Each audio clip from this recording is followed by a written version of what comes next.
Welcome to what I hope will be an opportunity for personal growth to all who join me today. My name is Jenna Castle, and in my life I've assumed several different titles and numerous roles. But today, I simply wish to share with you some exciting ideas in order to help us all to grow. For when we open ourselves to growth at a personal level, we enhance our ability to more fully experience our lives. These ideas come from many rich sources. However, the main resources used to formulate this presentation, which I highly recommend, include an audio program entitled Freedom from Fear by Reverend Mary Boggs of the Living Enrichment Institute, a book entitled Feel the Fear and Do It Anyway by Susan Jeffers, Life is an Attitude by Elwood N. Chapman, and finally, Peace, Love, and Healing by Dr. Bernie S. Siegel. I'd like to begin by telling you a story. There once were 3 brick masons working together on a building. A little boy happened by and asked the first brick mason, "What are you doing?" Without even looking up, he responded, "I'm laying bricks." The little boy approached the second brick mason and asked him, "What are you doing?" The second brick mason looked kindly at the boy and said, "I'm building a wall." The little boy approached the third brick mason and asked the same question, "What are you doing?" The brick mason faced him squarely and replied with enthusiasm and obvious pride, "I am building a beautiful cathedral." Now, if this little boy approached you and asked you, "What are you doing?" how would you respond? Do you feel as though you simply lay bricks, or do you retain the original joy and enthusiasm of your life choices? Do you simply go through your routine in an unconscious manner, or do you always keep in the forefront of your mind a vision of your beautiful cathedral? Our minds are very powerful tools. How we experience our life's work, and indeed our lives, is to a great degree a function of what we tell ourselves. You see, the man laying bricks performs the very same task as the man who is building a beautiful cathedral. But his inner experience was quite different. We do have the power to affect our own perspective and therefore our internal experience of external events. We've all heard about positive self-talk, that what you tell yourself is very likely to become your reality. Well, if this is true, how do we turn our negative self-chatter into powerful I can messages? Well, one thing to understand is that the brain tries to find answers to the questions posed to it. So if you could ask yourself questions that will elicit a positive response, you have a head start on seeing the world in a positive way. For example, when you first wake up in the morning, do you ask yourself questions like this? What do I have to do today? What problems am I going to have to face? What's going to happen if I fail at the challenges facing me? Or try some of these questions instead. What am I excited about today? What challenges can I look forward to learning from today? What new opportunities can I create today? When facing a new challenge, or what some people call a problem, what kind of questions do you ask yourself? Do you ask, what could I lose if I try and fail? Or how about this? What could I lose if I don't try? What could I gain by trying, whether I succeed or not? Often, we're stuck in negativity or negative emotions, such as anger, depression, anxiety, to name a few. It's important to recognize that these negative emotions that we're experiencing are actually based in fear. Fear of failure, fear of being hurt, fear of being humiliated, fear of not having enough money, fear of being alone. I'm sure you could add to the list. For example, if you get angry because someone cut you off when you're driving, the first thing that actually occurred was that you experienced a fear of having a collision. The anger was actually based in fear, as most negative emotions are. Fear is the biggest inhibitor of us acting upon our dreams and living our lives fully. We hold back from participating in life fully because we are afraid. We're afraid to speak our truth, we're afraid to show up in the world as we are, and we're holding back in some way because of our fears. Well, sad to say, it's not possible to do away with fear completely. Every person on this planet experiences fear. We all have fear in our lives. Think about it. Where is fear controlling you right now? We all have fear in our lives. Even the people who are very successful and self-confident, who are out there making their dreams a reality, experience fear. Therefore, fear is not the problem. What we do with the fear is what determines how we live our lives. Although we can't eliminate fear, we can view it differently and deal with it in healthy and productive ways.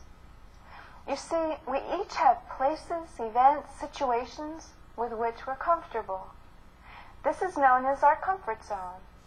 We each have a very unique comfort zone based on our own past experiences, our perceptions of our capabilities, and our willingness to be out in the world.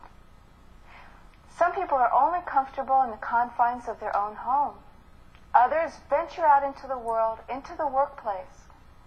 And others still seem to make the whole world their home. Well, when a challenge is presented that is outside our personal comfort zone, fear appears. Sometimes our fear induces enough self-doubt that it actually prevents us from moving ahead. We allow the fear to immobilize us and to stop us from living fully or realizing our dreams. Well, what's the alternative? If we could shift our perspective and see fear instead as an ally that's telling us, proceed with caution, but proceed. A warning, if you will, that says clearly and boldly, growth opportunity ahead. So when you felt the fear, you would know that you're actually moving in the right direction, towards growth, towards expanding your comfort zone, towards living fully. If we face our fears squarely and imagine in the safety of our minds, which after all is where fear exists, how we might deal with the challenge, we could take steps towards experiencing the fear and moving forward. We could make progressive approximations towards expanding our comfort zone. You can begin by imagining the worst possible consequences. What if the worst happened? And imagine yourself handling it. Every experience we've had began in thought and was projected into the world of being. Thoughts with feeling become reality. We must create what we do in this world twice. Once in our minds, and then again out in the world to make it so. So facing the fear and imagining how would you handle that situation makes it easier to proceed with optimism. And as Oscar Wilde said, the basis of optimism is sheer terror. But how can we get past our fears? As Susan Jeffers says in her book of the same title, feel the fear and do it anyway. Each time we venture beyond the confines of our comfort zone, we discover new ways of being. We discover inner strength and abilities. We learn to expect bigger and better things from ourselves. Expectation is another very powerful determiner of events. I'd like to share a story with you about a young man who took the Scholastic Aptitude Test, the SAT, as part of the college entrance procedures. When he received his test scores back, he saw the number 98 on the paper. Well, he was quite distressed and concerned about his ability to succeed in college with an IQ as low as 98. But he did go to college. His first term he received D's and F's. His second term was no better, and the dean called him in for a conference. The dean warned him that if his performance continued at this poor level, he would be asked to leave the school.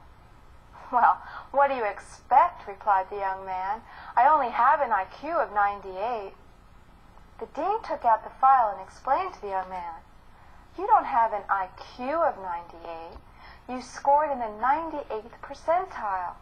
That means that your score was equal to or better than 98% of the students in all of North America."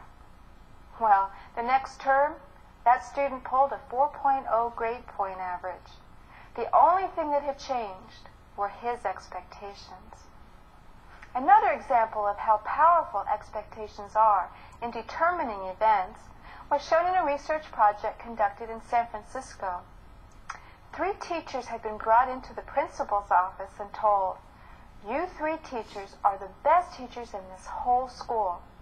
We have decided to reward your performance by giving you each 30 of the best students." These teachers were asked, "Don't tell any of the students or the parents about this."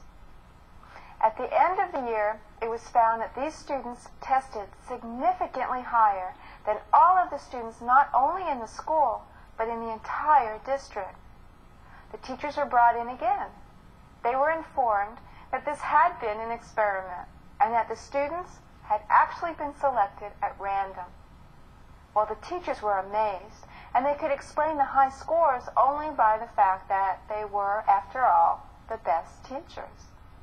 Well, then the researchers informed them, "Actually, we put all the teachers' names in a hat, and yours were the 3 that were pulled." This was a double-blind study, with the only factor not being controlled for being expectations.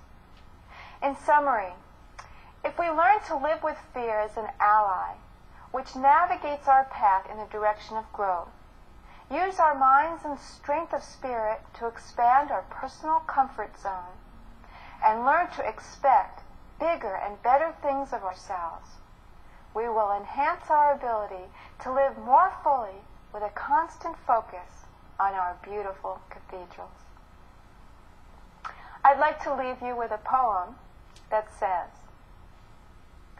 "Come to the edge," he said. "No," they replied, "we will fall." "Come to the edge," he said. "No, we will fall." "Come to the edge." They went to the edge. He pushed them, and they flew. I wish you all a good flight. Thank you.